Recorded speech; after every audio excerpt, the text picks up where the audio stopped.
Honorable Senators, I see that we have quorum, and I declare this meeting in session.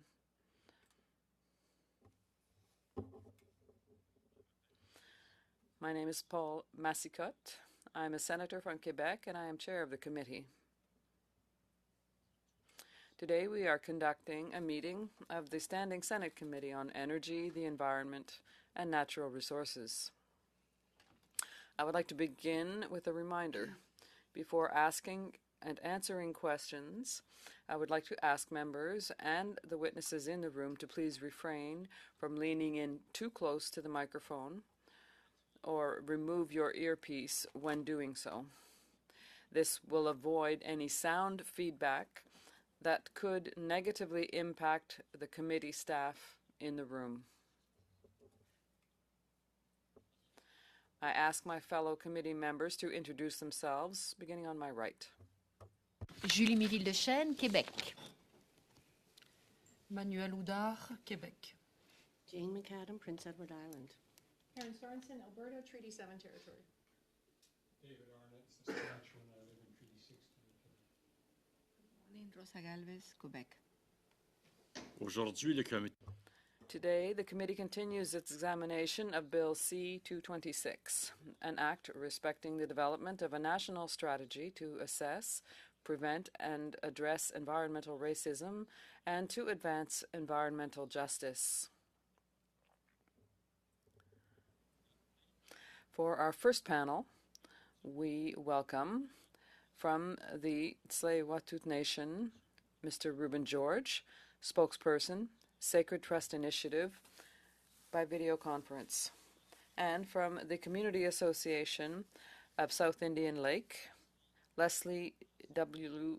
Dysart, Chief Executive Officer. Welcome. And I thank you for being with us. 5 minutes are reserved for your opening remarks. The floor is yours, Mr. George, followed by Mr. Dysart.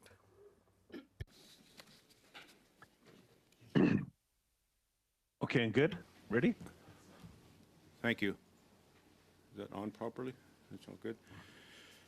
Okay, I'm just going to jump right into my presentation. We're going to start with Rueben. Mr. George. Mr. George? Yep. Good morning. Yeah, we don't hear you. Mr. George, could you speak up?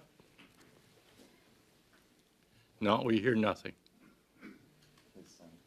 Hello? Yeah, there we go. Yeah. We're coming? I have him in my ear. Okay. Okay, it's not the right place. So, Wouldn't mind sorry, hearing can you you. hear me? Hello? Hello? There we are. Mr. Okay. George, Yeah. the floor is yours. Okay. Hey, CM Hutchka, CM CIA. Skulus dance not to Tsleil-Waututh, Jotun dance not to Tsleil-Waututh Squamish. Good morning, I'm Rueben George. My traditional name is Skulus. I'm from the Tsleil-Waututh Nation. That our names direct us right to where we are from. Tsleil-Waututh means people of the water. As our legend and story goes, we come from the water around Vancouver, and that's our first mother. And you know, since time out of mind, we've been stewards of our land, protecting our land, taking care of our land, and nurturing our land, and enhancing it. And for 150 years of colonization, we've seen the depletion of our lands and our waters, you know, being reduced to nothing, and we would use as food. Studies shown in our 1,200-page assessment of the TMX Kinder Morgan pipeline, we shared that 80% of our traditional diet came from the water here, and everything is unedible now except the crab at certain parts of the season, and the salmon, but because the salmon aren't residents when they're coming through, and we've seen the decline, and we've seen the effects that has happened on our health, but still we continue to be stewards and protect what we love. You know, industry has been here, and I just right from where I'm sitting, there's a 10-mile stretch of 6 different oil facilities at huge scales, and there's one that's been burning and processing oil for over 90 years, and it's 365 days a year, 24 hours a day. My auntie would have been 90, 92 right now, but she passed, but she never ever remembered that flame not running. And you know, and right across from me where I'm sitting is the TMX pipeline. You know, the likeliness of a spill is 80%, over 80%. And but even with its existence, historically in any other port, oil port around the world, everything under it dies. As stewards of our land, our salmon count for our main river went down to 6,000 for our main river for the whole year. And one day last year, because of our rehabilitation efforts, we had 1.3 million salmon in the river at once. For the first time in 40, 50 years, we did a clam harvest because we've been cleaning the inlet. You know, we reintroduced elk into our traditional territory and started bringing back wolves and grizzly bears and flowers and started to complete that ecosystem. But all that's been ruined because of decisions like this pipeline, where everything, like I said, eelgrass right by the terminal has coming back. First time in years, herring are coming back because the rehabilitation, clams and oysters are starting to thrive. But like I said, under every port, everything dies. So when there's millions of dollars being spent with the DFO and Tsleil-Waututh Nation at rehabilitation, you know, there's a big discrepancy on decisions that are made where we're reducing sports fishing and protecting, but when it comes to industry, the same decisions are made where we know the destruction that this is going to cause and what it's going to do and the havocs it's going to create, and the efforts that we join together with our partners are going to be reduced to nothing again just because of the existence of the pipeline. And then we did a spill analysis. We did our 1,200-page assessment. We did a multiple economic analysis, and we proved in the Federal Court of Appeal, they even said that your economic analysis is right. Canada, you're wrong. But we're still going to side with the best interests of Canada, and that's the kind of decisions that they're making.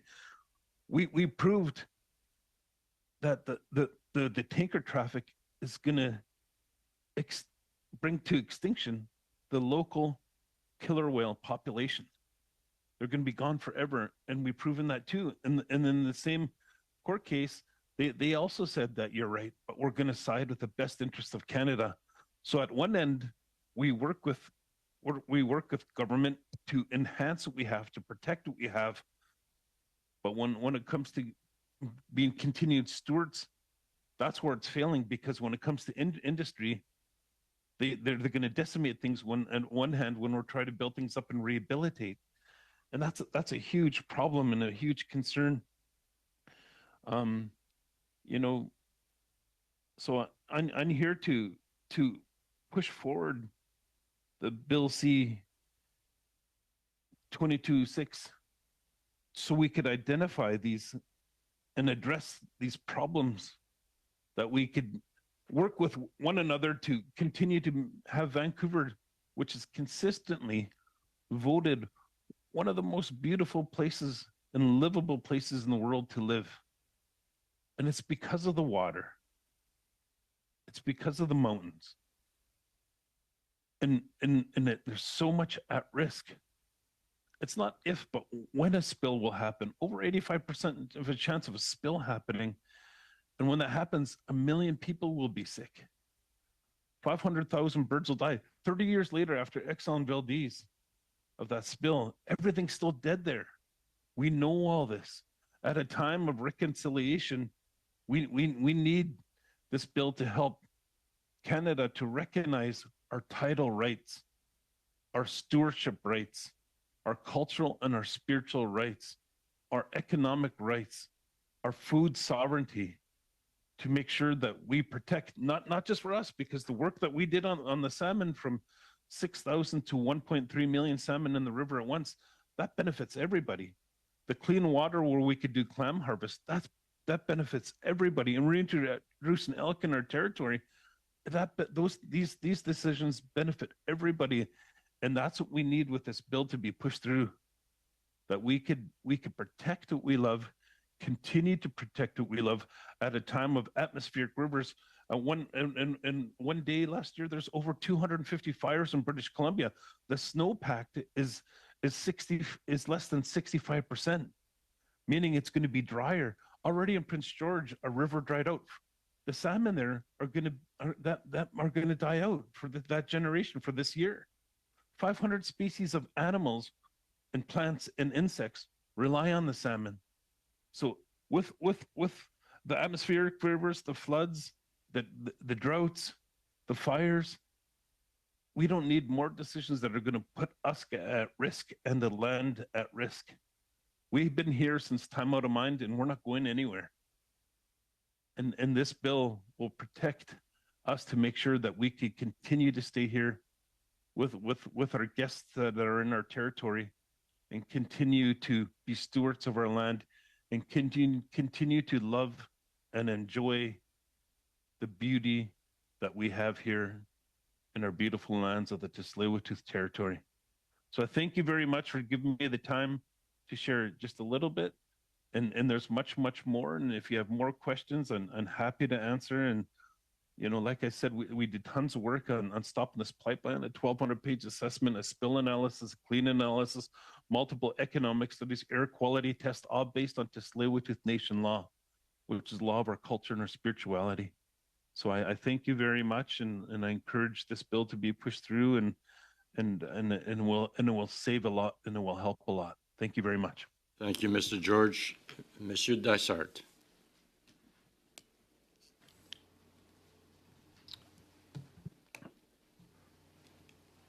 Is this on? Yeah, it's on. Nancy, good morning. My name is Leslie Dysart. I am a hunter, fisher, and trapper from South Indian Lake and the CEO of the Community Association of South Indian Lake. South Indian Lake is located in northern Manitoba and was once a thriving Indigenous community.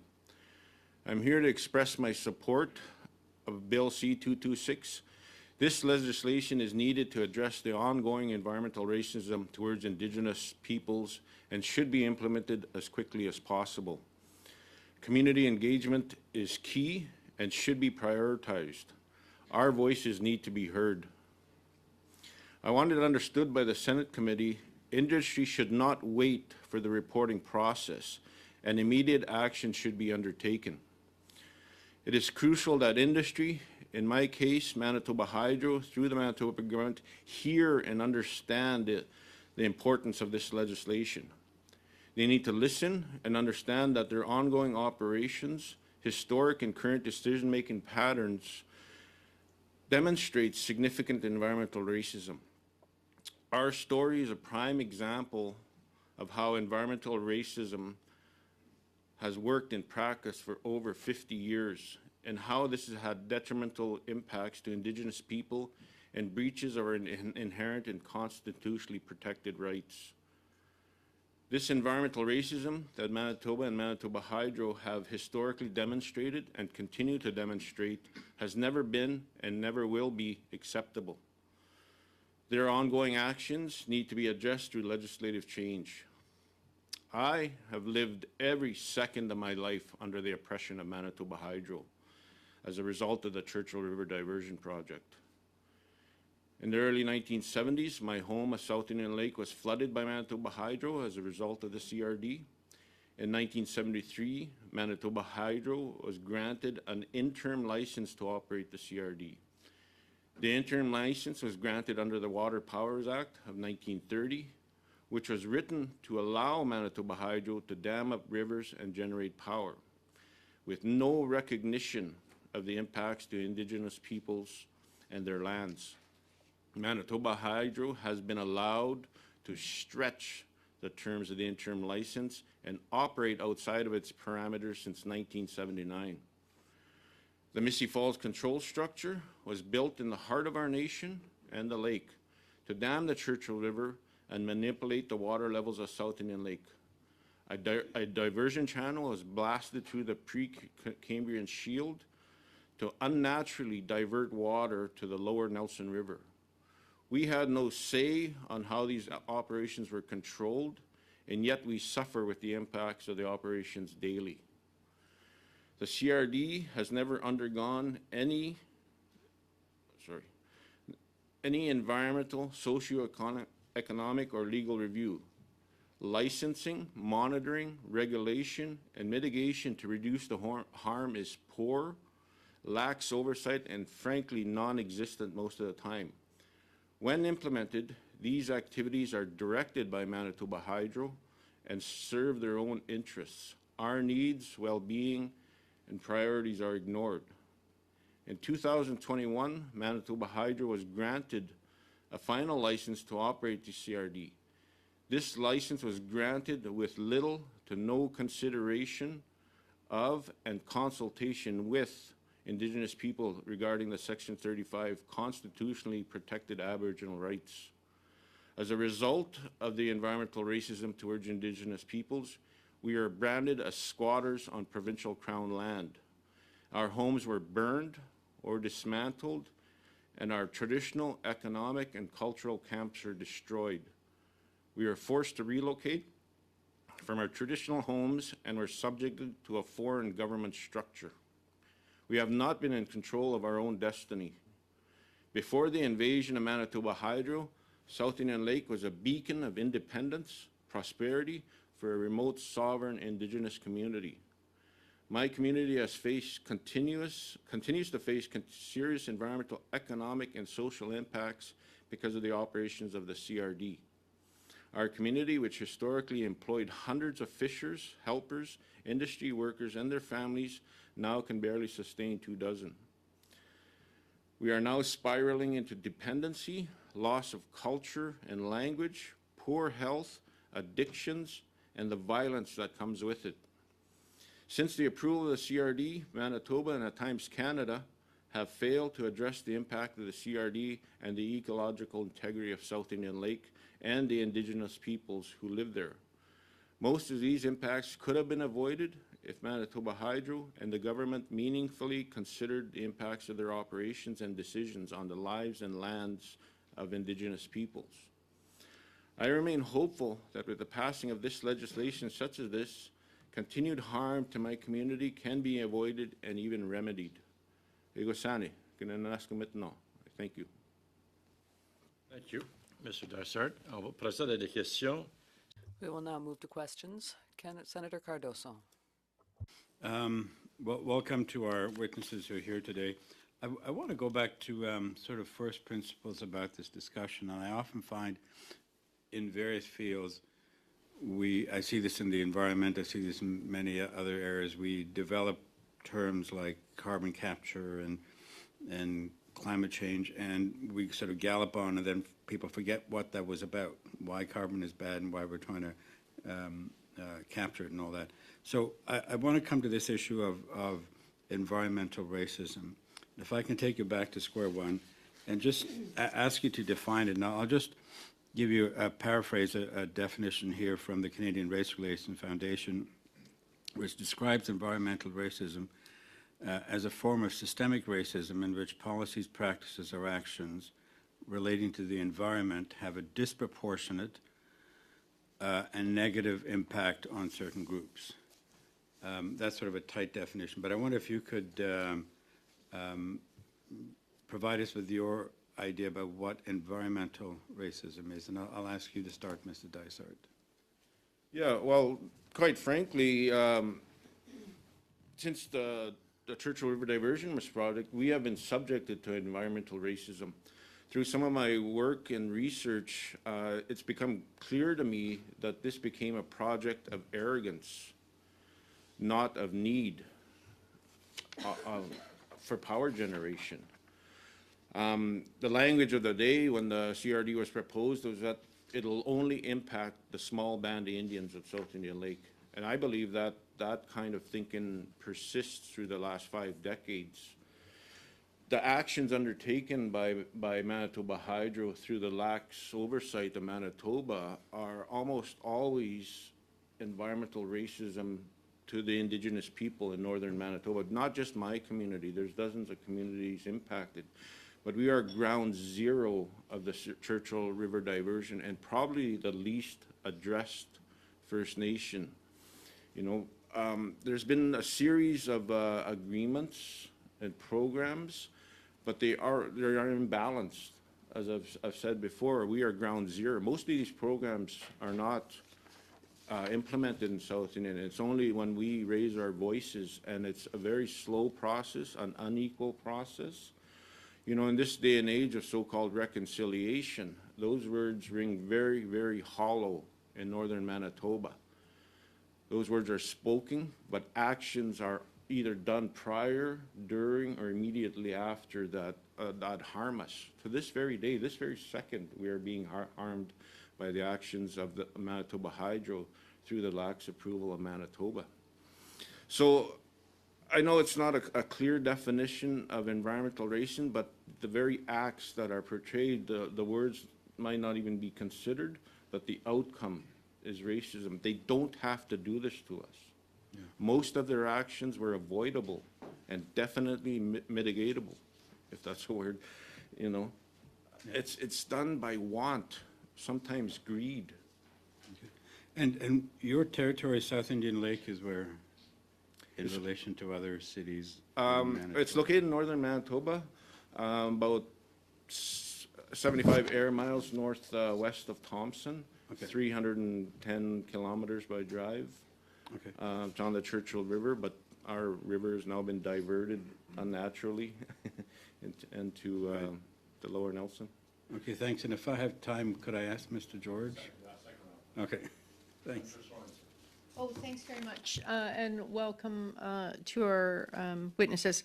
I also have the privilege of sitting on the Indigenous Peoples Committee, and this has become a common question for me in that committee, so I would like to hear from both of you on this. There is an emphasis on consultation in this bill, as there should be.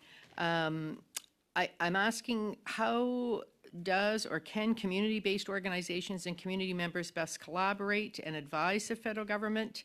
And what I'm really asking is, can you give me an idea of what you think those consultations should look like? I'm asking that question because we use the word consultation so much, Indigenous consultation so much, and there doesn't seem to be any, I'll use the word template, and I know we have a big country with lots of people who need to be consulted, but I just feel we and you need some understanding of what that word means. And you use the term community engagement, which is, again, I think a different thing. So I'm really interested in your views on what consultation should be.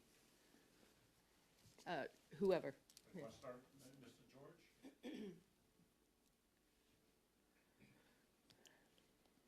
Do you want me to go first? Yeah, good idea. Yeah, well, I could tell you what it start off by what it isn't. When we first started this fight to protect our lands and waters against the TMX pipeline, you know, we had 40 minutes to explain to the National Energy Board our rights and our laws.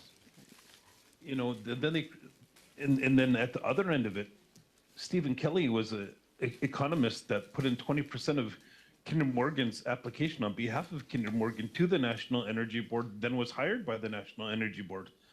So when we disputed these things, what came up next is they created a ministerial committee, and they said, "Oh, we hired some good people to be on this committee, but they're former employees of Kinder Morgan, hired again by the National Energy Board." And so what we did is we, like I said, created a 1,200-page assessment, a spill analysis, a clean analysis. Those things didn't matter.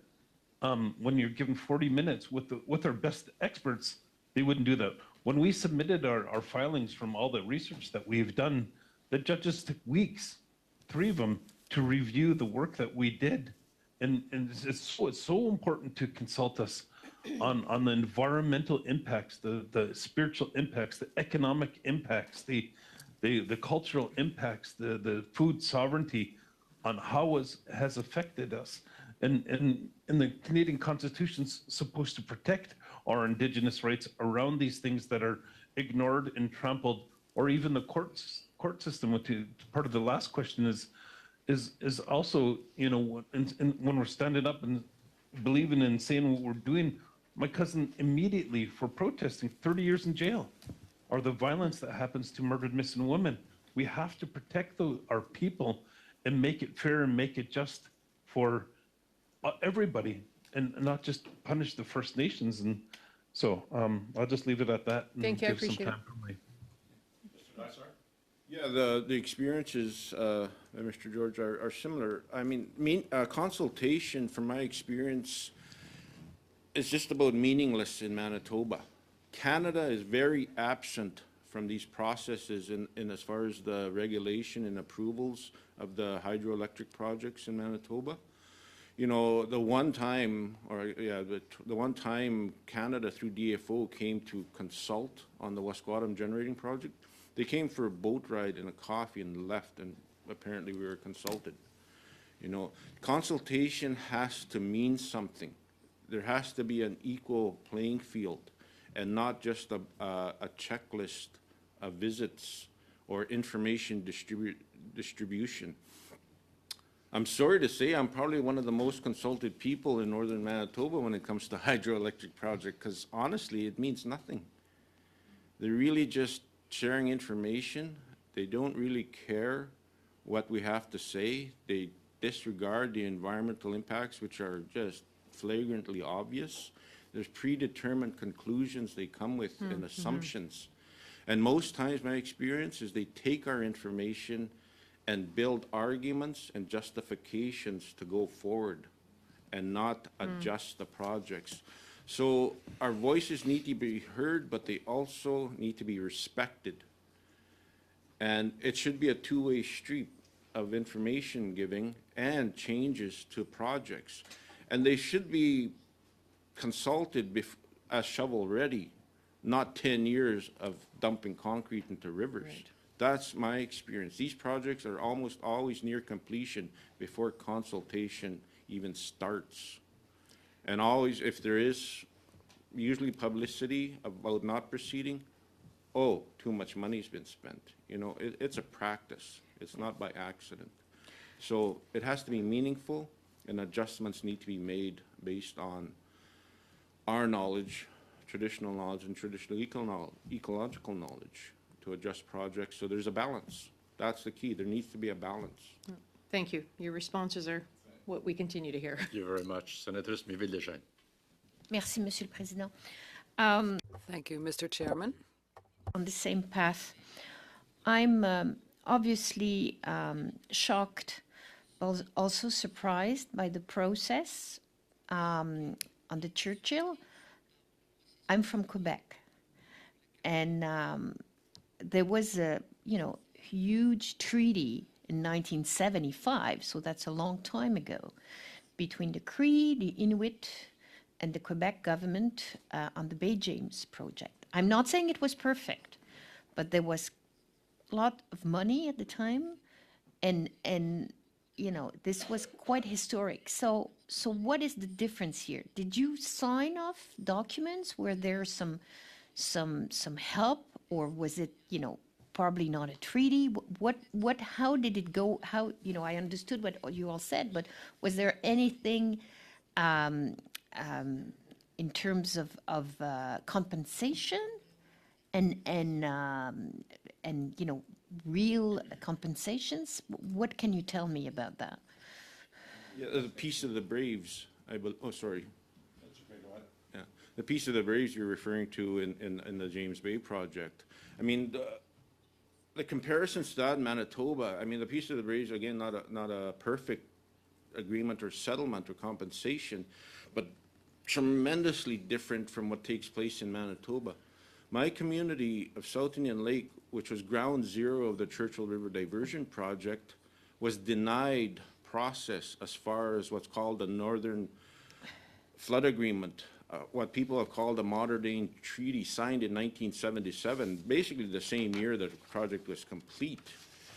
Our community was not allowed to be part of that process. We were denied support to engage Canada and government. We were left on our own to use our own resources to argue for compensation. Manitoba, subject to check, but withdrew funding from my community because we opposed the project. I see. And they basically told us, we won't provide you any funding to do that, but we will talk about compensation. You couldn't talk compensation when we didn't fully understand the effects and impacts of the project. They've been ongoing. They weren't a one-time event. There's been 51 years of environmental and social harm to my community. So thank you for clarifying that. It's also a question of length and how it went. What will this bill, how will this bill, if passed, help you? Because it's what we call a framework. Yep. There is no obligations as such. What do you think? And maybe this is for the two of them, two witnesses, if we have time. Yeah, sorry, no disrespect, I just don't know the process. One, Canada has been absent from our community in relation to Manitoba hydroelectric projects for a long time. They disappeared from our community in the late 1980s. They need to be drawn back into a dialogue, a discussion. That's one thing.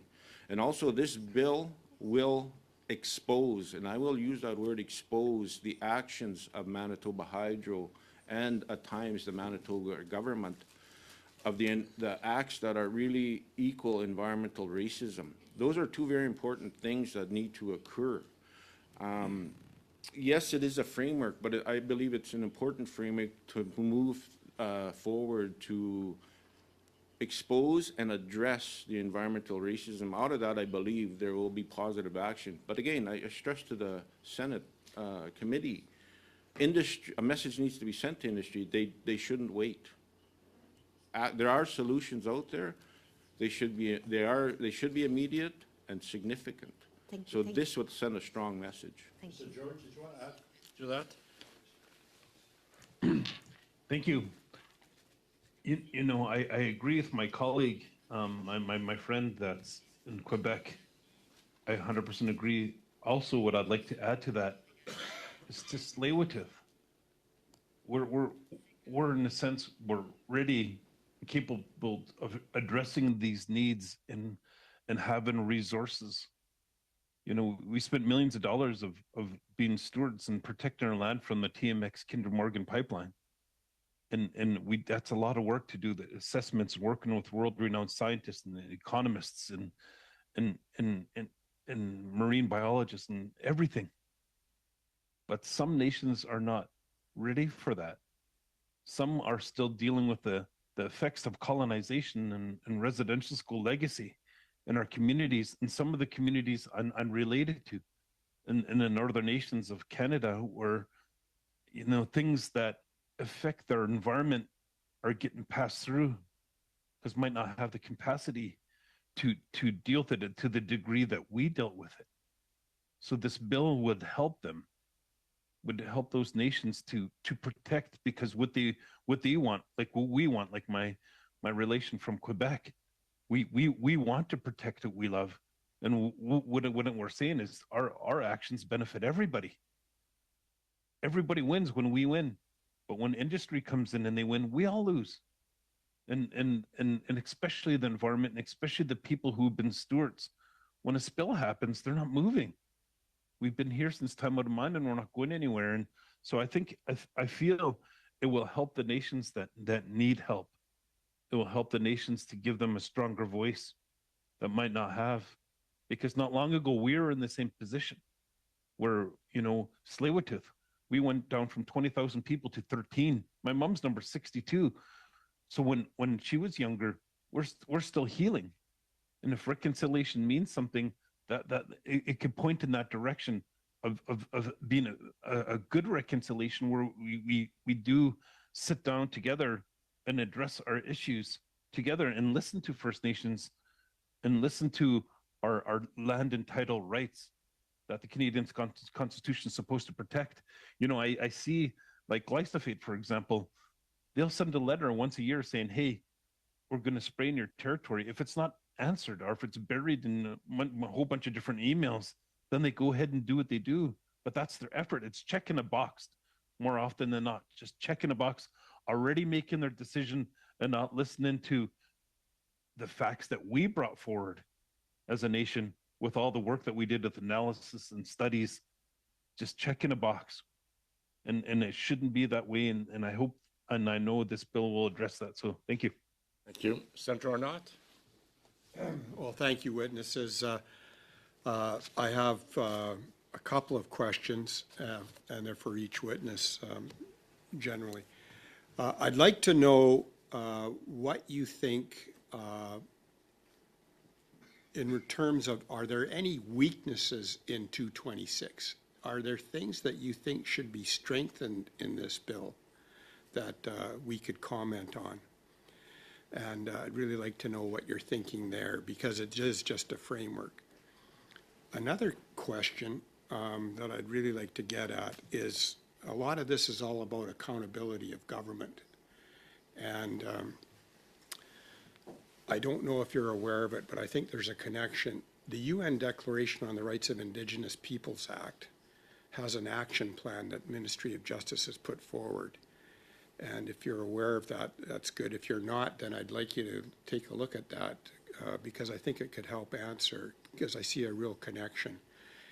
It's about creating an oversight mechanism or a group of mechanisms that gives Indigenous people access to remedies in a much more aggressive and immediate way than currently exists.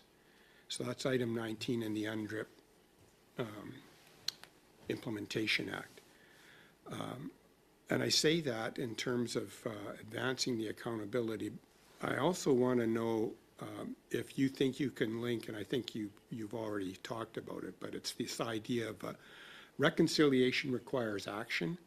And I think there's a huge principle of reconciliation that we can link to the issues that you've been raising on environmental racism. So I'd like to hear both witnesses react to those questions.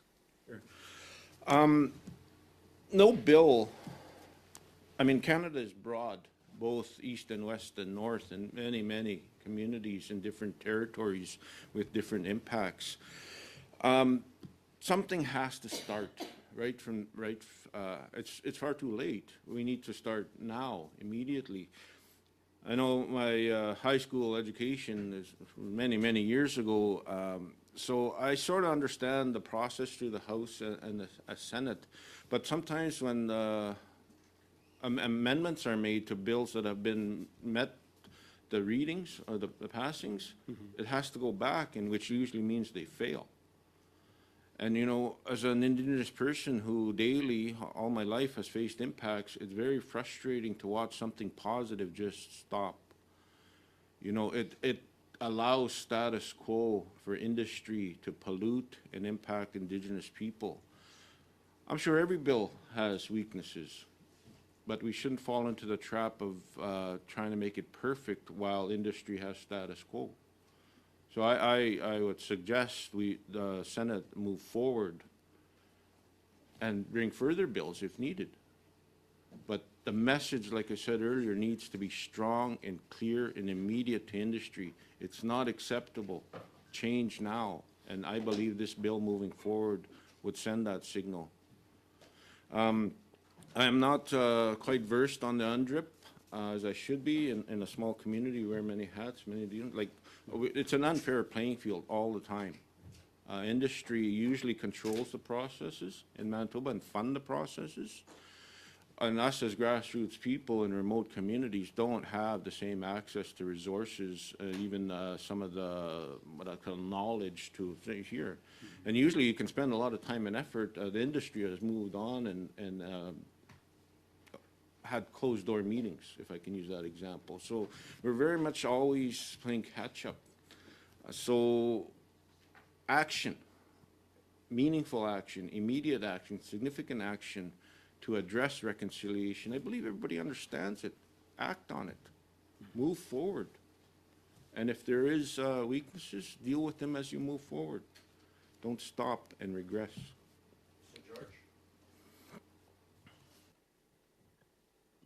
Thank you. There definitely is a connection between reconciliation, the bill, and UNDRIP, and reconciliation, because what we're explaining is that we're not heard, and even when we are, like in court, even when we explain those facts, they said, you're right on your argument about economics and the killer whale, but we're still going to side of the best interests of Canada. You know, and it wasn't the best interests of all the work that we've been doing. So and I agree that this is a start, and you know, but, and I think with your comment about UNDRIP is saying the same things as us, is that, you know, UNDRIP has some good, valuable things in there that we could incorporate into what we're doing and moving forward. So you know, so this bill is a good start, but you're bringing in examples that would enhance something like this, and I know we would too, 100%, and I know many nations would too, and you know, and it has to be a win-win for our environment, for our people, and our future generations. And so, yeah, thank you. Thank you. Thank you very much. Senator McAdam. Okay, I am substituting on this committee today for Senator McCollum, and I'm asking questions for her that she is prepared for both witnesses. So I'll start with the first question. In the examples you have given us about your horrendous experiences of living lifetimes under resource extractive companies, as Indians living on Indian traditional lands, and therefore under federal jurisdiction, you witnessed the destruction of the very environment that has sustained your people since time immemorial. This is an example of failed accountability. You have indicated through your presentations that the provincial and federal governments have not shown accountability despite evidence of destruction having been provided to them. There is no way for smaller communities to bypass centers of state power, including the power given to corporations. When things go wrong, when livelihoods are lost or are drastically decreased, when we see premature morbidity and mortality, what should be done in beginning to look at ways to fix this? Due to your different and unique contexts and knowing that no one size fits all, what would your framework look like to raise awareness of the structural and systemic racism you face, and who would need to be involved in this process? That's addressed to both witnesses. Both. Senator Dysart, do you want to start? Again, there's no perfect structure as the time goes on. Some of these projects have been around so long, and I could sit here probably for 3 hours and giving you just a list of examples of the injustices and the environmental racist acts that have gone on, and the impacts we feel. I mean, quite literally, we're losing members of our communities, of our nation, faster and faster due to the actions. You know, our people are displaced, even disenfranchised, you know. So again, I think the focus needs to be to start positive action, and I believe this bill supports that.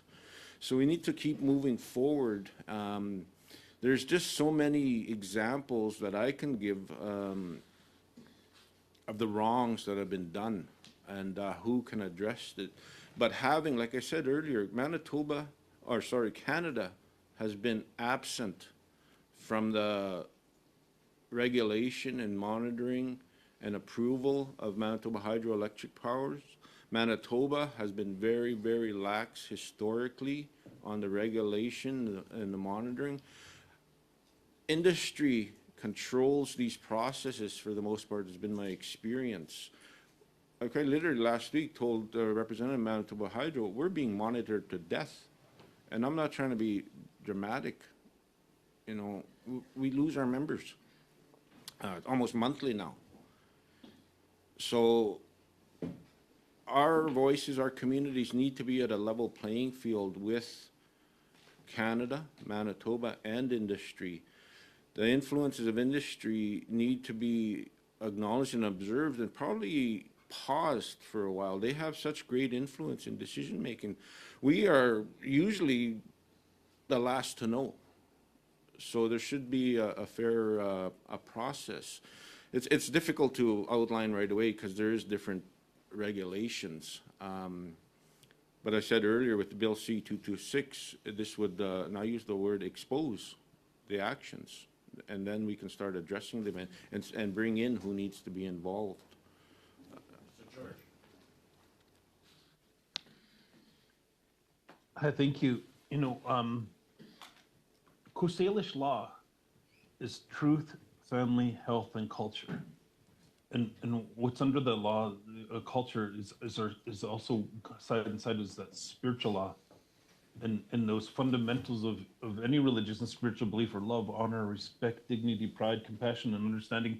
We implement those into the work that we did with the assessments and studies that we did, but we also do that with all our departments here in Tsleil-Waututh, economic development, housing, social justice, treaty lands and resources, all of them are under that law. And I think to have us at the table and to have the framework being led by Indigenous would be important when we're being stewards of our land and our traditional territories. I think being involved in that process from the very beginning to make sure that we implement these things to make decisions for our future generations, making decisions for our health and our culture, and I think those things would be very important principles to add into a framework that needs to help to move forward to continue to protect and to eliminate racism. To eliminate, because like my friend was saying, industry dictates what's going to happen. Those examples that I gave of Stephen Kelly being submitting economic evaluation of the pipeline on behalf of Kinder Morgan, then was hired by the National Energy Board. That process happened the whole way through for the last 13 years. The last 13 years, and when it was Kinder Morgan owned, they bent over backwards to do that. But now we look at it, they own the pipeline, they make decisions on the pipeline, and they push it through, no matter how much it's going to cost. A stranded asset. Even now, it's going to be done pretty soon, and they say May 1st. But those risks of all the studies that we did become real. The economic analysis, $20 billion. $20 billion of a pipeline that's a stranded asset, that they're still going to continue to burn money by even using it and paying somebody subsidies to put their product through this pipeline. All these things don't make sense. And I think, we if we were involved in something like this in a framework, we would make sure that we properly educate people like we did for Burnaby. 71% of Burnaby residents supported the Tsleil-Waututh Nation and soon Canada for not consulting, because they heard and seen the true facts. And also we see and hear and know the true facts by looking out our windows when there's been smoke for a month because the fires that happen in the summer, or how Vancouver was cut off from the rest of Canada because of floods. So those are the things that we're moving forward towards to prevent, where we see this pipeline being built and they're calling the shots, that this bill would prevent that. So yeah, thank you. Senator Galvez. Merci, Monsieur le Président, Senator Galvez. Thank you, Mr. Chairman. for having introduced and present your issues here. My office recently did a review literature on environmental litigation, and we saw that cases were stable until 2015, and then all of a sudden it just jumped exponentially, and we have now 2,300 litigation cases in courts about environment, pollution, climate change. And so that shows us that the environmental legislation that is there to protect people is not doing it. And that shows us that that's why we need this bill, this framework, to say it loud and clear that environmental racism exists. So reading about your communities, both of your communities, we see that you were forced to launch major lawsuits, and you against Manitoba Hydro for half-century of harm caused by projects undertaken against the wishes of the community. And with respect to our other colleague and witness, I remember when in the Senate, a colleague of us tried to put a TMX, a law to protect this pipeline by calling it of best interest of Canada. So it resonated a lot on what you said. So can you please explain, are the laws present there now to defend your people and your lands enough? And what are in court the problems that you see? Are why this environmental legislation is not enough to protect you from all the harms that you have described? Thank you. To both. First to Mr. Dysart, and then. Yeah. Again, repeating myself, and I think it should be repeated, Canada has been very absent from northern Manitoba and hydroelectric development. When it comes to litigation, we feel we have no other options. Yes, it's costly and timely, but I've spent over 25 years, and I believe I've participated in every process that was available to us. I've written letters to ministers, I've drawn attention, and I believe I've even convinced ministers to action is taken, but the influence of industry is so powerful, we end up being ignored, and litigation is really at times our only option. A real example, very recently, last week, all of a sudden, Manitoba Hydro wants to talk to us because we filed litigation the year before in 2023.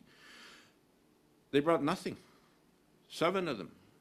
They brought their notebooks and their pens, and they're like, well, we want to give us some ideas. And I'm like, we're not here to educate you. We need action. We need immediate, significant action. You know, there's 2 lawyers and 5 people who either worked with so-called Indigenous relations or affiliated departments. They brought nothing to the table. And we quite frankly told them, because I know Manitoba Hydro. I know their processes. I know how they sprinkle process money. I told them, we're not interested in having years of countless and meaningless meetings with you. If you don't know the impacts, that's your problem. We're moving forward. And I sincerely appreciate the opportunity here. This is moving forward for us because we're bringing attention, asking for action, and hoping it's implemented.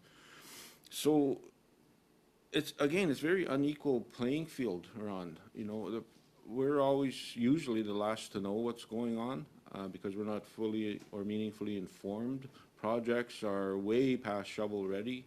Concrete is literally being dumped into rivers before even somebody, maybe we should talk to those Indigenous people that are impacted. But again, it's usually foregone conclusions, decisions. We can convince everybody, through my experience, for change, and they basically, well, we can't do anything now, it's too late. So this is the stage that has been set for us. So litigation, I believe, is necessary at times. Will it be successful? I don't know, but I've advised my council and other leaders that we have to go there. To use the term, not to be dramatic, a shotgun approach. Try get everybody drawn into the discussion, because again, I'll be short here, that I've tried for 25 years to follow process, try decision making, but my feeling is decisions are made. I've had members of the Clean Environmental Commission, the Public Utility Board, come to me during our hearings and basically keep fighting after this. And I'm like, aren't you going to make a positive decision, the decision's been made before they even start. That's my experience. So yes, litigation. I mean, I don't like it, but it's a necessary evil, as they say. Mr. George. Mr. George? Hi, thank you.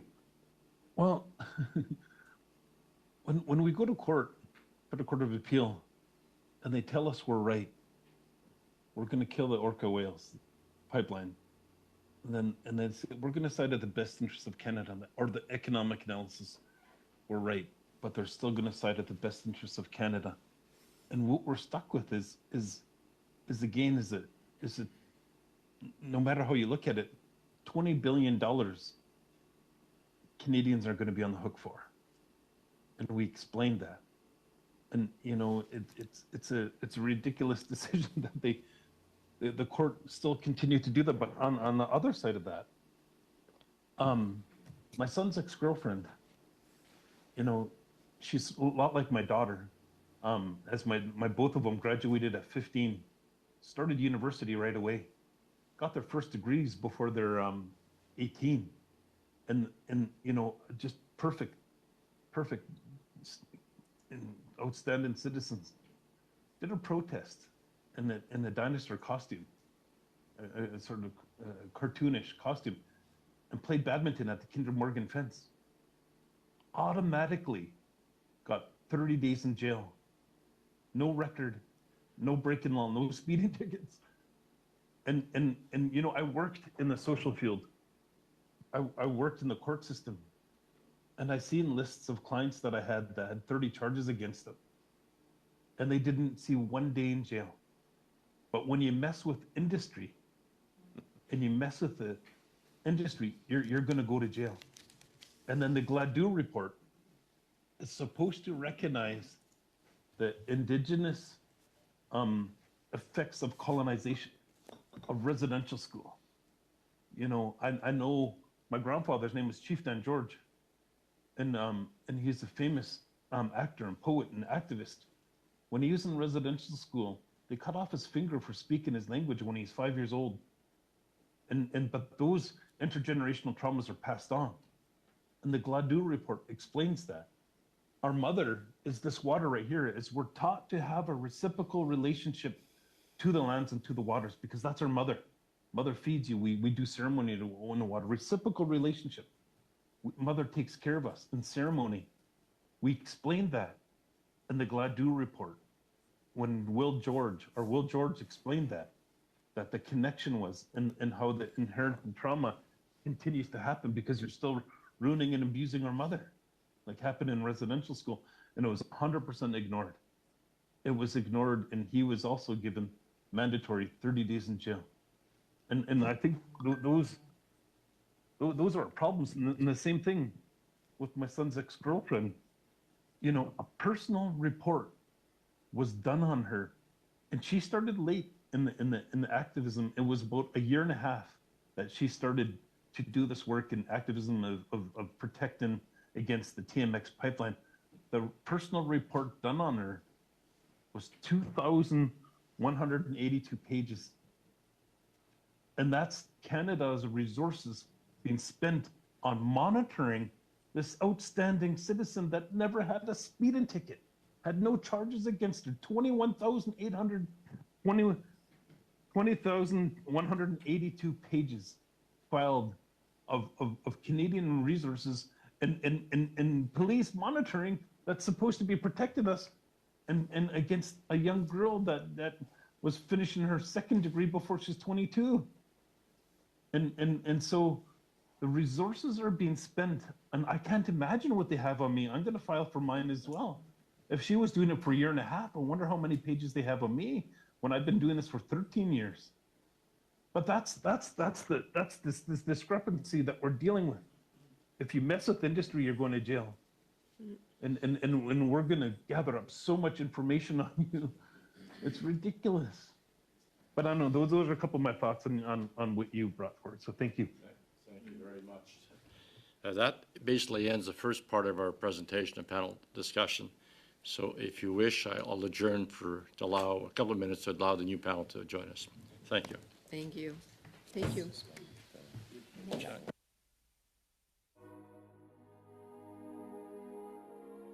McArthur, Toxics Program Director by video conference, as well as Dr. Ojistoh Horn, physician and board member, and from Ecojustice Canada, Victoria Watson, staff lawyer, law reform, by video conference as well. So welcome, thank you, and for being with us. Thank you for accepting our invitation. 5 minutes are reserved for your opening remarks. The floor is yours, Dr. Horn, followed by Ms. Watson. Thank you, honorable members of the Senate Standing Committee. My name is Ojistoh Horn. I'm Bear Clan from the Ganyankahaga, or Mohawk communities of Kahnawake and Akwesasne, and I have been working as a community-based family physician for 16 years, and I'm a board member of the Canadian Association of Physicians for the Environment, also known as CAPE. CAPE's recommendation is for the passage of Bill C-226 and swift implementation of the strategy, stressing the recognition that environmental justice, human health, and ecological biodiversity are intertwined and all are impacted by environmental racism. Environmental racism is the inequitable distribution of accountability. It's supported by upstream systemic factors, societal values and beliefs conforming to a capitalist economy, that humans do not have a right to a healthy environment in practice, legislation that does not fairly protect BIPOC and Indigenous communities, institutions whose siloed and competing mandates do not protect these communities and are not uniformly held accountable to the laws already in place, and programs that have been designed without input from all stakeholders. The following vignettes describe pollution hotspots and illustrate some examples of environmental racism and injustice that manifest as poor health for many disadvantaged people across Turtle Island. Since the mid-1950s, the people of the Ganyankahaga community of Akwesasne, located on the Ontario, Quebec, and New York state borders, have been chronically exposed to toxins including polychlorinated biphenyls, PCBs, and fluorine. PCBs are related to endocrine, autoimmune, neurodegenerative, and mental health disorders, cancers, and more. Fluorine causes neurodevelopmental and musculoskeletal disorders. These exposures are not fixed and change over time. For instance, as PCBs degenerate and lose chlorine, they become lighter, volatile, and are carried by the slight winds that travel over Akwesasne. Also, new industries, while they themselves may be clean, have effluents that risk disturbing the sleeping sediments in the waters containing these toxic compounds, re-exposing our waters, air, and the people. Our planet is a global commons, and water, air, and pollution do not respect provincial and international jurisdictions. In northern British Columbia, natural gas fracking operations were permitted based on very little scientific evidence that the process was safe. In this area, incredible amounts of clean water is used in the fracking process, resulting in the heavy contamination of the surface, ground, and aquifer waters. The damaging infrastructure, such as dams, roads, and ditches, loss of forests, causes stress on the fragile ecological biodiversity. Fracking is connected to childhood leukemia, cardiovascular diseases, neurological effects, congenital defects, and severe respiratory illness. In this remote area, Indigenous peoples' lands and communities are disproportionately affected with illness, and they do not benefit from this industry. Did the spirit and intention of free, prior, and informed consent outlined in the United Nations Declaration on the Rights of Indigenous People, signed by Canada and British Columbia, occur for these developments? The Athabasca Chippewayan First Nation community in northern Alberta is adjacent to the mine tailing ponds containing the effluent of the oil and gas industry. Containing arsenic, benzene, lead, and mercury, the waters, animal, fish, air, and the boreal forest ecosystem are contaminated. The people's ability to safely hunt, fish, and gather in their traditional territories has been destroyed. Not being able to interact with the lands and waters that their people have lived with since time immemorial has caused a deep and collective sadness, a profound anhedonia. The environmental devastation that their people have experienced in one lifetime, being unable to stop it despite all attempts to do so, can be described as causing profound moral injury. It is necessary to strengthen the laws holding companies accountable to the regulatory and safety standards of their industries, and not just to their stakeholders, shareholders.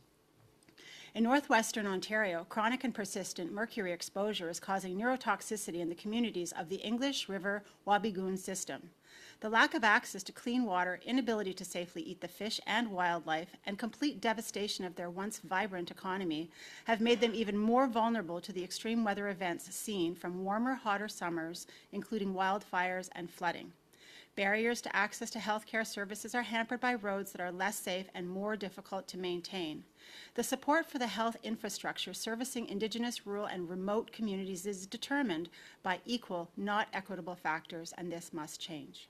Please pass this bill and swiftly implement this strategy that will study, document, and engage with those populations and ecosystems where the laws fall short of their protection. Nyamagoa. Thank you. Ms. McArthur, did you have anything to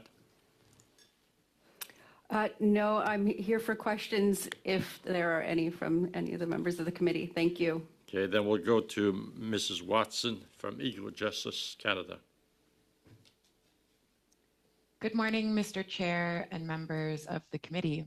My name is Victoria Watson. I speak to you today as a lawyer with Ecojustice and a woman of mixed Haudenosaunee and Scottish descent. I am here to speak to Bill C-226's ability to advance Indigenous conceptions of environmental justice in fulfilling its stated purpose, thereby demonstrating the necessity of such legislation that contributes to remedying Indigenous rights infringements and advancing reconciliatory commitments. Bill C-226 mandates the creation of an environmental justice strategy and study once passed. Though not made explicit in the Act, Indigenous nations and communities must be treated as distinct from other racialized and marginalized communities in implementation, as is necessary to uphold and advance Indigenous rights in the administration of environmental justice, both procedural and distributive. As previous witnesses have noted, Canada has legally committed to remedy colonial rights infringements through implementation of the United Nations Declaration on the Rights of Indigenous Peoples, adopting a legal obligation to uphold such rights and ensure Canada's laws are consistent with the Declaration. The pre-existence of Indigenous rights and jurisdiction, as affirmed by UNDRIP, results in a unique bundle of legal interests that must be respected and upheld in the environmental justice strategy and study. Not only do Indigenous nations and communities face environmental injustice, Indigenous nations are sovereign nations with rights to self-determination and self-governance as outlined in UNDRIP. This is distinct from the rights possessed by other racialized and marginalized communities in Canada that would be subject to the Act. The strategy and study must account for Indigenous sovereignty in their development, substance, and implementation, and this bill provides enabling provisions to do just that. Enabling effective environmental justice that upholds and advances Indigenous rights requires that Indigenous knowledge, laws, and leadership, including Indigenous conceptions of environmental justice, are accounted for and advanced in any strategies and studies that result from this bill. To adequately account for and uphold UNDRIP, Indigenous peoples should be provided the opportunity to define the injustices they face and shape how those injustices are addressed for their unique community context and ecological needs. It is important to recognize that justice does not have one definition in so-called Canada, and that there are many Indigenous legal orders that understand justice differently than traditional Western conceptions of justice. These systems must be able to influence the administration of justice pursuant to this Act. While each nation's legal order is distinct and must be treated as such, some generalizations hold true for many communities that demonstrate how environmental justice is experienced differently for Indigenous peoples when compared to other groups. For instance, Indigenous law might mean that there is a cultural dependency on continued connection to their traditional ancestral territory and a responsibility to care for that territory. As such, environmental harms may be considered cultural harms for Indigenous peoples, threatening their continued existence. Additionally, justice may be understood through responsibilities and relationships of reciprocity with present and future generations of living beings, rather than defined by rights to use and benefit from nature. Such conceptions of justice require different solutions to injustice. This discrepancy must be grappled with in the study and strategy to adequately align with UNDRIP and achieve the law's stated purpose. The administration of justice is ineffective if it does not resonate with the community it is intended to help. Customary law must therefore inform administration of the Act in alignment with Indigenous rights as affirmed in UNDRIP and the original spirit and intent of the founding treaties of Canada. As Chief Christopher Plain of Aamjiwnaang First Nation has submitted, there are Indigenous communities in so-called Canada experiencing profound environmental racism. Historically and presently, Crown failure to acknowledge Indigenous sovereignty in a manner aligned with UNDRIP has created unique environmental injustices, such as enabling harmful resource development and limiting access to environmental gifts and benefits, including access to ancestral lands, plants, and